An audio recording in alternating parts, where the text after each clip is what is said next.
Rodney Bingenheimer was the big MC. Let's welcome, if you will, from Pasadena, ladies and gentlemen, Van Halen! It was like the first all-original set we ever did as a band, and it was like, this place was like 1,500 to 2,000 people. People loved it, and Rodney Bingenheimer really liked us, and kind of got our foot into the Starwood. We played there, and eventually led to the Whiskey. Everybody wants to play the Whiskey, even today. I get so many calls on groups want to come in there.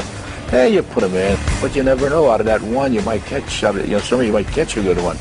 But then a lot of times they get very, very popular. I was the guy who promoted all the shows at the Whiskey, so I would get different bands I liked or I saw activity on. People liked the band, so I put them on, period. Once they started doing the clubs, it really became more about them, more of a showcase band, not a cover band. And the songs they were playing were true Van Halen. Van Halen were real. They believed in their fans, they believed in themselves. They practiced every day, and then they worked 4 nights a week at the clubs. No turning back. We all start off looking for love, attention, to achieve in music, make a contribution, make $1 million. These are all great and honorable things. They're great. While you're working for them, you have to set your own goals to work your ass off all the time, every time. They used to rehearse in Dave's basement. Dave's basement was probably a room that was about 12 feet in width by about 25 feet in length. These are the steps leading down from, this is Dave's house back here, where he grew up with his father. Underneath here is the famous basement where Van Halen put their whole tour together. Dr. Roth was very nice to let the guys go down there and really perfect, what they were going to take out on the road. I remember they wrote a couple new ones and invited me to the basement, which is rare because nobody was really allowed in there while they were practicing. So I sat on the floor and they played Little Dreamer. Yeah, you gotta hear this. And I remember saying Little Dreamer, it's okay, it sounds like something else. I remember like being real blasé about it, but really I thought this is great, but I thought they'd listen to me more if I didn't just, froth at the mouth all the time. They're writing originals like crazy at that point, They started just writing another one, here's another one, like it was no problem. I remember they played the Civic, and we really wanted them to play all originals for like the first time. And they did, but then they did Kiss, Rock and Roll All Night. Me and my friend were, they shouldn't have done that. They should have went all the way with all original. But that was one of their big party tunes at the time, so they threw that in. But I remember that was the first time they basically played all originals. That was a big deal. They kept playing the Starwood and drawing more and more people. And I think mainly musicians. There were probably increasing number of girls for Dave, but they're drawing a lot of musicians, and there's a big buzz happening, and you could see more and more people showing up at every gig. Gene Simmons discovered him at the Starwood and talked to him backstage. That was the first time they met Gene Simmons without the makeup, and they were loving it. I was there when this happened. I remember people kind of whispering, hey, the guys in Kiss, they're up there. I told them that I would try to get them a deal right away, and if I couldn't, that, they'd be free to do whatever they wanted. I flew them to New York, and we cut 13 things. I just remember they went to New York and did the demo with Gene Simmons, and it was just so bitchin'. All their old songs, the very first songs that Edward had written, were etched on tape. The first person I showed it to was my then manager, Bill Corns, but they didn't stand a chance. I couldn't get any interest, so I tore up the contract. I said, you guys are free, and here's the paper, go get yourself a deal. I'm surprised nothing happened, really, because Kiss had a lot of clout, and Van Halen were rolling at the time, and I can't imagine why that didn't work out. But they still came back and went right back to work. I remember one time, we were just driving around. I said, Al, what are you going to do after this? We're kids, we're living this dream. What are you going to do after? And he looked at me and he said, Greg, there's nothing after this. This is going to be my life forever. And that was kind of my realization that this is forever. They were solidly committed musicians, and that's all there is. What else do you do? That demo eventually wound up in the hands of Marshall Burl, the nephew of famed comedian Milton Berle.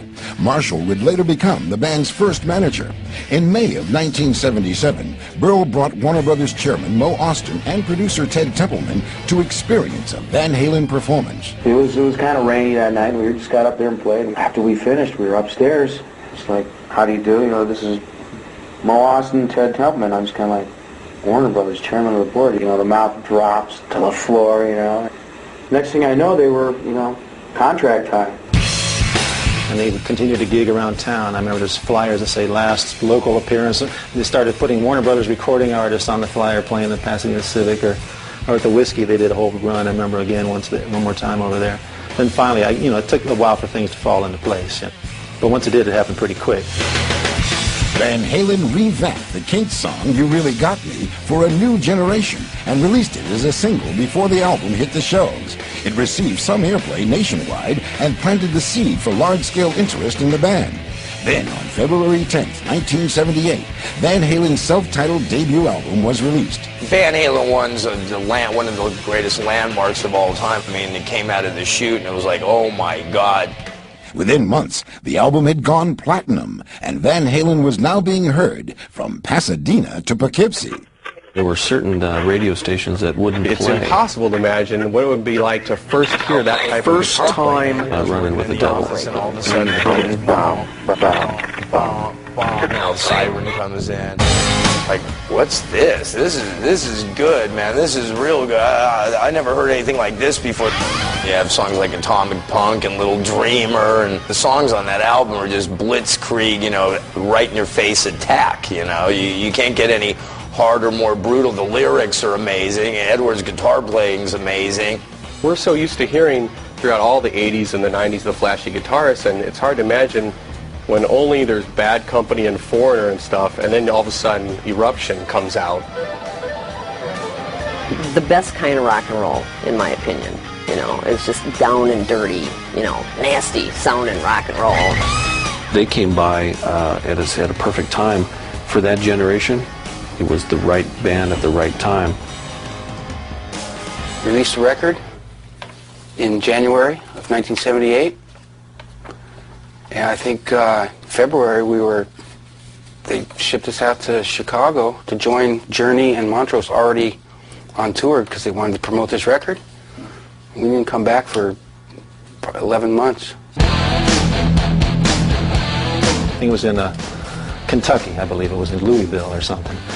And it sounded really great, you know, and I remember everybody looking at each other like, these guys are really good, you know, like sweating over here and stuff, and I could tell that we can't allow this, you know, we can't go on after these guys or whatever, but yeah, I mean, it was Montrose and he didn't really care, so I don't know what Journey could have a problem with, really, but I seem to recall being sabotaged a couple times after that where I couldn't get any highs, or there was something changed in the power amps backstage that I couldn't get to from the board, and I just couldn't get a good sound, and it seemed very suspicious to me, and that kind of crap goes on, unfortunately. We toured for 6 or 8 months with this band that pulled in a lot of girls, a lot of romantic music, a lot of after-concert partying, and I think that we bit into it big time. It was fun. We were the first band to play. And once we were done and our little U-Haul truck was packed up, there was a bevy of girls waiting to party. The other bands were well aware, like, you know, who are these guys? I mean, not just on stage, but off stage. It was like they were making their presence felt in many ways as possible. We knew that they were going to be huge, and what's funny is that when we first met them, they knew they were going to be huge. They definitely had that attitude, that they knew. It was kind of like, you know, we're going to be millionaire rock stars in about 15 minutes, you know. They were just kicking ass so fucking bad that I totally remember Mike telling me, hey, we're either going to be leaving this tour or we're throwing off the tour because we're smoking everybody. After that, we went with Black Sabbath. They sent us straight away over to England. It was a dream come true. You know, they opened for one of their idols. I remember sitting down in front of the stereo with the needle on the record with Edward trying to get the words from Iron Man so we could play it at a backyard party. And next thing you know, here we are opening up, and we got our gear put away very quickly when